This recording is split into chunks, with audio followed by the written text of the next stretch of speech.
আসসালামু আলাইকুম, welcome to Yasmin recipes. আশা করি সবাই ভালো আছেন। শীতের সময় চিতই পিঠা খেতে সবাই অনেক পছন্দ করে। কেউ চিতই পিঠা খায় ভর্তা দিয়ে, আর আমি আজকে বানিয়েছি গুড় দিয়ে চিতই পিঠা। প্রথমে এমনি ভাতের চাল এবং চিনি গুঁড়া চাল ভালোভাবে পরিষ্কার করে সারা রাত ভিজিয়ে রাখবেন, বা সকালে ভিজিয়ে বিকেলেও ব্লেন্ড করতে পারবেন, আবার 2 ঘন্টার জন্যও ভিজিয়ে ব্লেন্ড করতে পারবেন। একবারে পানি দিয়ে চাল ব্লেন্ড করবেন না, অল্প পরিমাণ পানি দিয়ে ব্লেন্ড করবেন। যদি বেশি পানি দিয়ে ব্লেন্ড করে ফেলেন তখন পাতলা হয়ে যাবে ব্যাটার। এই জন্যে অল্প পরিমাণ পানি দিলে পরে যদি কমও হয়ে থাকে আপনারা পানি অ্যাড করতে পারবেন। তো ব্যাটারটা ঠিক এমন হবে।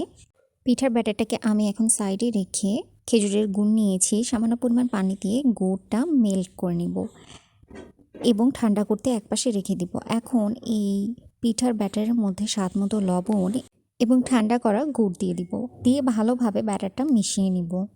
ব্যাটার মেশানোর পরে যদি মনে হয় যে একটু গাঢ় হয়েছে তাহলে সামান্য পরিমাণ পানি অ্যাড করে নেবেন।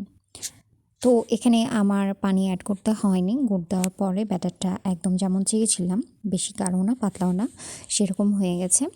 ব্যাটার তৈরি করতে করতে আমি এখানে পাশে লোহার কড়াই বসিয়ে দিয়েছিলাম। লোহার কড়াইটাকে আগে ভালোভাবে গরম করে নেওয়ার পরে তেল দিয়ে মুছে সামান্য একটু পানি দিয়ে আবারও হিট করতে বসিয়ে দিই। এরপরে ব্যাটারের ভিতর 1 চামচের মতো বেকিং পাউডার দিয়ে ভালোভাবে ব্যাটারটা মিশিয়ে নিই। ব্যাটার মিশিয়ে নেওয়া হয়ে গেলে এখন আমি কড়াইয়ে দিয়ে দিব এবং মিডিয়াম টু লো হিটে পিঠাগুলো বানিয়ে নিব।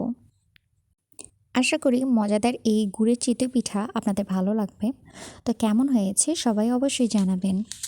আল্লাহ হাফেজ।